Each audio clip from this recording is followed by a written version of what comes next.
Streaming time. Ok les enfants, on va streamer. Alors, on va streamer.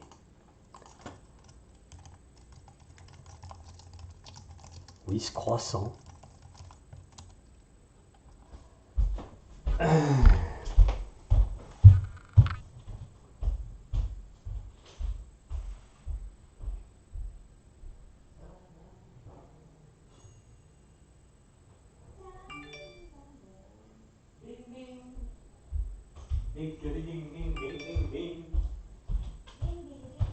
Ding ding.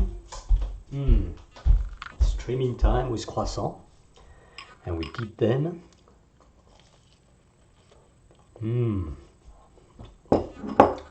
Not exactly morning, but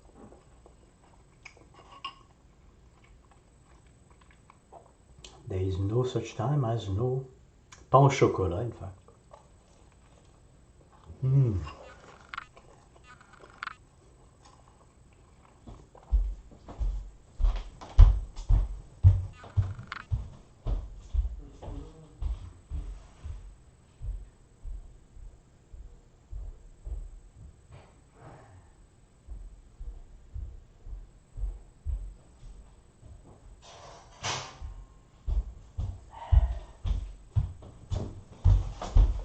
Today we're going to look at mission logic and edge cases. So as I was playing the game on the eDev, McDROID on the eDev, at 2 a.m.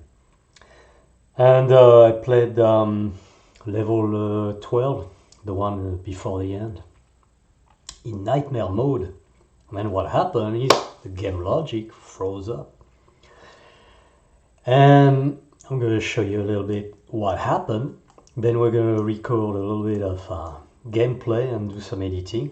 Today I'd like to keep it under 1 hour. So here's what happened. In that level, so I will load the environment, give you a better idea. In that level, the brain bug is going from around the shuttle to here, and then jumps, and then goes in there and activates a shield. And where the shield can be destroyed is by destroying those clamps. So what was going on is, as you know, normal level, all the turrets get kept to let's see what happens. All right. Normal level, the turrets get kept for the challenge and then for the nightmare. I'm currently looking at the stream on Twitch. Super slow. The data is good. Oh well, I have no idea.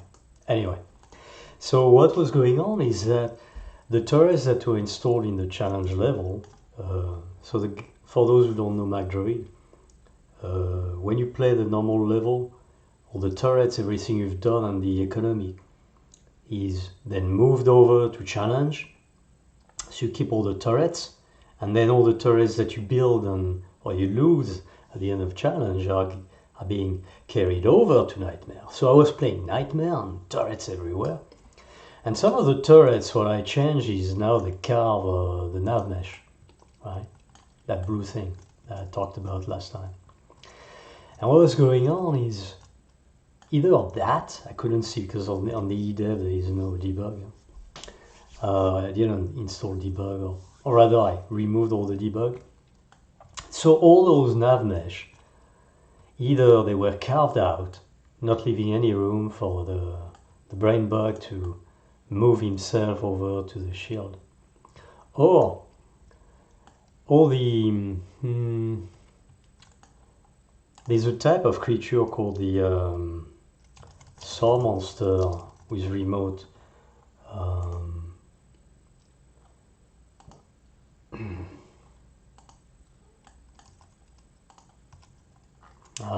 framing in Unity.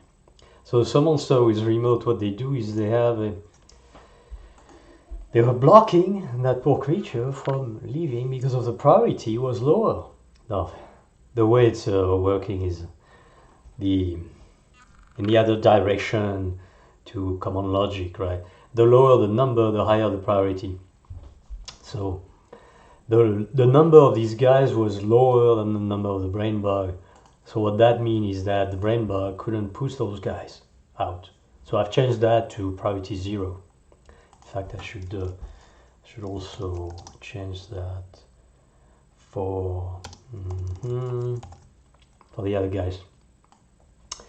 So I changed the priority to 0 to avoid that things that the player creates, mobile things like bots and all that stuff, would push that poor guy away. So that's fixed. And the other thing that's probably more important is I didn't decouple the game logic from the position of the brain bug. And I don't recommend keeping that like that, but I don't want to spend too much time. I have so much to do. I want to release the game before the end of the year. That instead what I did is I put a timeout on the waypoint travel. So what it does is after 2 minutes, if that guy, actually 2 minutes, oh hang on a sec. Yeah, there is a problem in the logic I'm using. Actually it would not, what I did would not work. So I need to put a to do, I'll show you the code. So the way it works is if the timeout travel is more than 0, meaning if we use that, and if the current time is more than the timeout, then, and if, oh yeah, no, that will work, and if the index of the waypoint is less than the maximum, meaning I give the creature 240 seconds to cross over all the way over there and go and jump and all that stuff and reach its destination. That's what it says. So yeah, the logic is fine. So let's see. If you don't reach the last index, yeah, -1, that's fine. I didn't try it, I just finished it, I was doing other things. Then the waypoint index is the index of that waypoint right here. And the reason why I use the direct reference as opposed to using that number is because it's easier for my brain. So what I do is I get the index of that timeout waypoint, and then I inject that into the waypoint travel system. So I switch to that index. So that means that indeed if the thing reaches the end, reaches the one before the end, meaning this guy, then it will jump back to this guy. So it's not perfect, but at least what happens with that is when it reaches the waypoint of idle shield, we send the message of idle shielding to the script. I know it, I'm going left and right. Which is, where is it? Waypoint navigator, brainbug controller, probably, yeah, that's the one. So it sends the message to the entire game object. So the way message sending works in Unity is you give a target, which is a game object, and or it can be a scriptable object, I guess. And you send a message, and the message will be broadcasted to all the components. So it's very dirty. I don't use that anymore. I use, it's more coupled what I do. Or it's through a message queue, but, the game is really old, and that's what we're using. And it works. You just have to make sure the spelling is correct. And the way you do it is you do copy, and then you insert the message like that. I'm not going to do this. All right. Idle shield. So idle shield is part of that guy. And Rider is a really buggy. It's got a lot of problems. What doesn't, right? And it is idle shield. idle shield. Brain bug controller.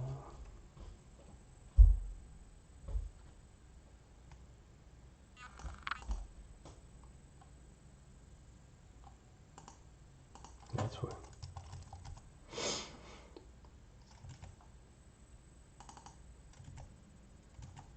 Okay.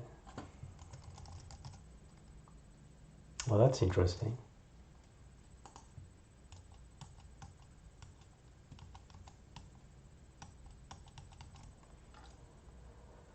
Oh boy.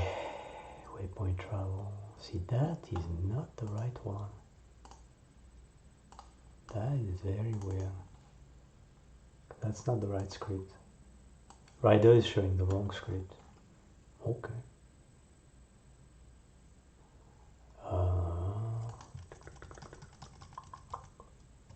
Stage logic.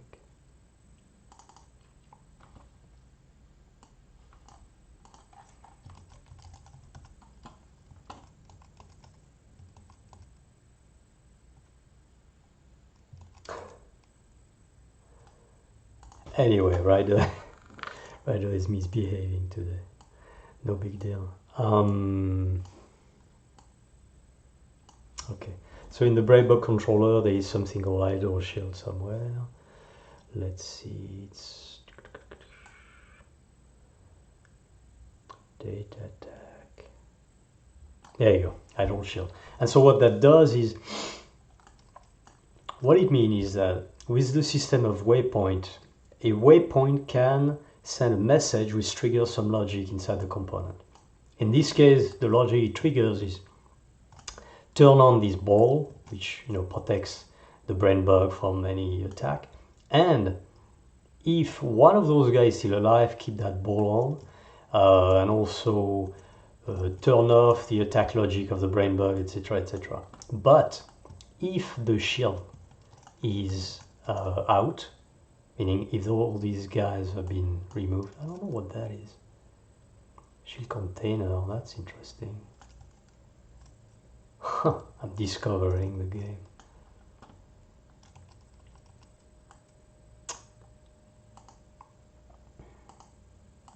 Mesh link. Oh, these are mesh link. Oh la la, that is old stuff. And the game was started in 2011, so you can imagine it's 10-year-old. Some of the code I started writing was from 2011, so yeah, and some of the other code, oh, and this is using the old mesh link from NavMesh, which no longer works. So, oh, it does work, hang on a sec. It still does work, okay. So then, why do I have this stuff? It's just to show the mesh link, I think. Yeah. Yep, I think that's what it is. It's so that I would have mesh link start and end. Oh yeah, that's it. So those spheres, disable render, yeah. It's just to show the point of contact. Okay, that's fine. That's okay. I'm gonna clean that up. Probably gonna help.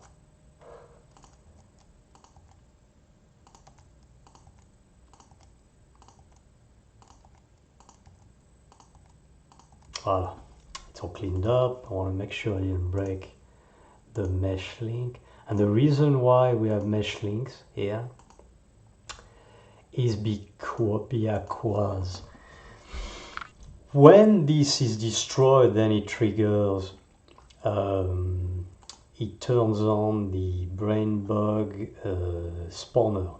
So it activates the spawner on the turret. The brain bug starts shooting stuff at you, etc., etc. I mean, it's la power. And so in order for them to go through the nav mesh, as you can see, the nav mesh is carved out here. We use nav mesh links, and we make sure, of course, the creatures that are being spawned by the brain bug are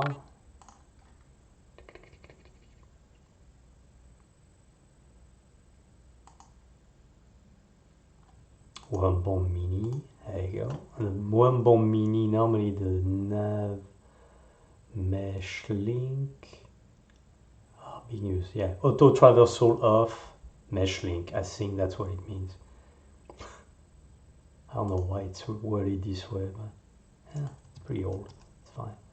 So anyway, so here is the problem we had, is this guy couldn't reach over there because of priority or because of nav mesh carving, either or. So it couldn't trigger that event over there, which then would stop the logic, because you can only destroy that guy if that guy would turn on his own stats component. The stats component is the thing that takes care of the health and all that stuff. And since there was a mission to destroy the shield generator, that was never triggered because it never reached over there. And I think there was a mission. No, that's the only mission, was to destroy that. So essentially the game logic was stalled. So both elements are fixed. There is a timeout which will teleport that guy over there. And also the priority is, the number of priorities is lower, so the priorities are higher. And so that's, in theory, that's fixed. So that's a little bit of last minute thing. Edge case like that, there's so many of them. And this is why when somebody starts a game, like there's someone I know who wants to start a game which is pretty ambitious. And that game, I don't know why the stream is so weird. I don't know. So, okay, let's see on YouTube. Oh yeah, it's pretty bad. Oh. Also start a game which is pretty ambitious. So, and that game, it's kind of funny. Yeah? So we have, yeah, the streaming is really terrible. Well, sorry. Bitrate 8,000. Oh. Huh. 8,000 bitrate. Yeah, that's probably messing things up a little bit. So streaming output. Now it's 6,000. So maybe it's the number of keyframe interval that's too high. Auto. I set that stuff to auto and see if it improves the streaming.